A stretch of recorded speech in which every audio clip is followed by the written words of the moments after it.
Brooklyn never sleeps. It breathes. It breathes through the hum of subway trains, the distant sirens, the laughter spilling out of corner cafes, and the quiet footsteps of people chasing dreams they rarely talk about out loud. This is where Ava Monroe lived. Ava was 28, independent, quietly ambitious, and deeply private. She rented a small apartment near Williamsburg, where brick buildings stood like witnesses to thousands of untold love stories. By day, she worked as a freelance interior stylist, helping Brooklyn apartments feel like home. By night, she walked alone along the East River, convincing herself that solitude was a choice, not a habit. Ava had loved before, but never freely. Never honestly. Growing up in a small town outside Cleveland, Ohio, love had rules, expectations, boundaries that were never written but always enforced. So when Ava moved to New York, she promised herself one thing. In this city, I will finally be myself. She just didn't know when or with whom. Across the Brooklyn Bridge, in a sun-filled loft near Dumbo, lived Riley Carter. Riley was everything Ava was not: open, expressive, and effortlessly confident. She worked as a documentary photographer, capturing real people in raw moments. Her camera had traveled through Los Angeles, Austin, Chicago, and now New York, the city she said felt like unfinished poetry. Riley believed love was meant to be loud, honest, seen, but even she carried quiet scars. After a failed relationship in San Francisco, Riley moved east to start over. Not to escape love, but to understand it better. She told herself she was done chasing feelings that didn't choose her back. Brooklyn was supposed to be temporary. Then fate decided otherwise. It was a rainy Thursday evening when their worlds collided. Ava ducked into a small independent bookstore near Bedford Avenue, shaking rain from her coat. The store smelled like old paper and fresh coffee, her favorite combination. She moved toward the design section, already reaching for a book she didn't need but wanted. At the same moment, another hand reached for the same spine. "Sorry," a voice said, warm, calm. Ava looked up. Riley smiled. It wasn't dramatic. It wasn't cinematic. But something shifted. "Oh no, you can take it," Ava replied quickly, pulling her hand back. Riley shook her head. "You reached first." Their eyes met again. Too long this time. Ava felt it, that unfamiliar tightening in her chest, the kind that scared her more than loneliness ever had. "I'm Riley," she said, extending her hand. Ava. Their handshake lingered just a second longer than necessary. And somehow, Brooklyn felt quieter. They talked between shelves about books, design, photography, the strange comfort of cities, and the fear of staying in one place too long. Conversation flowed easily, like they had known each other before and simply forgotten. When the store announced closing time, both looked surprised. "I didn't realize it was so late," Ava said. "Me neither," Riley smiled. "Can I walk you?" Ava hesitated, then nodded. Outside, the rain had softened into a mist. Streetlights reflected off wet pavement as they walked side by side, not touching, but aware of each other in a way that felt intimate. "Brooklyn suits you," Riley said suddenly. Ava laughed softly. "You don't even know me." "I know enough," Riley replied. "You walk like someone who's learning how to take up space." That stopped Ava mid-step. No one had ever said that to her before. Over the next few weeks, they became familiar. Coffee in Soho, long walks through Prospect Park, late-night conversations overlooking the skyline from Brooklyn Heights. They never labelled it, they never rushed it, but something was growing quietly, carefully.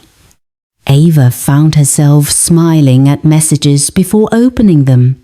Riley noticed how Ava leaned closer when she laughed, how her voice softened when she spoke about dreams she never shared with anyone else.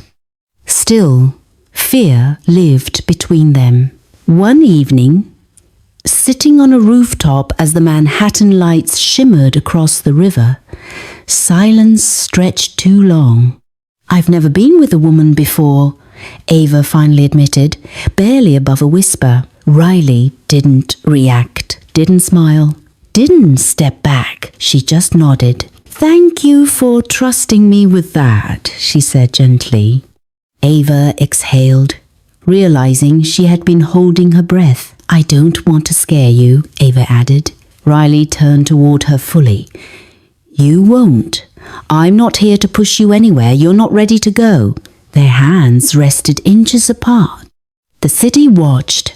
When their fingers finally touched, it wasn't fire. It was warmth. And for Ava, that felt even more powerful. That night, as Ava walked home alone, Brooklyn felt different. Not louder, not brighter, just kinder.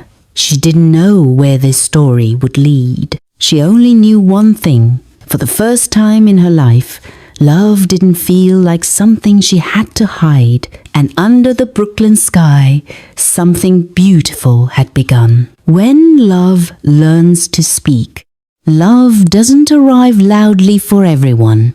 Sometimes it walks in quietly, sits beside you, and waits for permission. For Ava, love had always been something she admired from a distance. But with Riley, it began to feel unavoidable.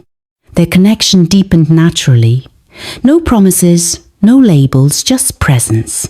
They learned each other's routines, favorite silences, and unspoken fears. Riley started leaving her camera behind more often when she met Ava. Ava noticed that and pretended not to. One Saturday afternoon, they travelled together to Montauk, chasing the ocean breeze and an excuse to escape the city. They walked barefoot along the shore, jackets tied around their waists, waves brushing their ankles. "This place reminds me why I move so much," Riley said, staring at the horizon. "Because it's beautiful?" Ava asked. "Because it doesn't ask me to stay," Ava smiled, but something inside her tightened. That night, sitting by a small beach fire, Ava rested her head against Riley's shoulder, a silent decision she didn't overthink. Riley froze for a moment, then gently leaned back, careful not to rush the moment. They stayed like that for a long time. When Riley finally spoke, her voice was low. "I'm leaving for a while." Ava lifted her head. "Leaving?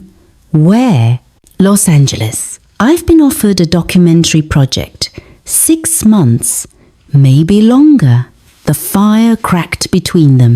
Ava nodded slowly, pretending she had expected this. Brooklyn had taught her not to get too comfortable. "I understand," she said, even though her chest ached.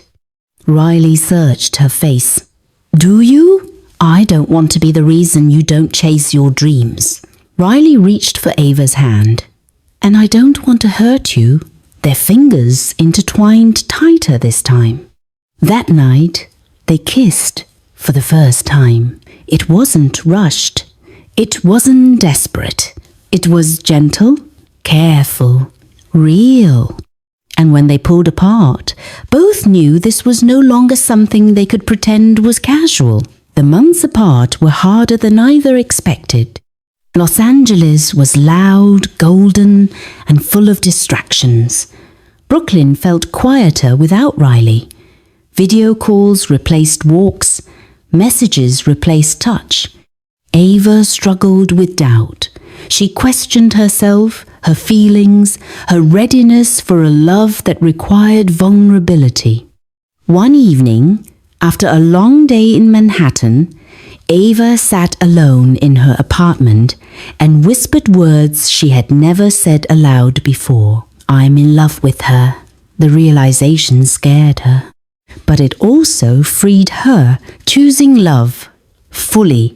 6 months later, winter returned to New York. Brooklyn wore snow like a soft confession.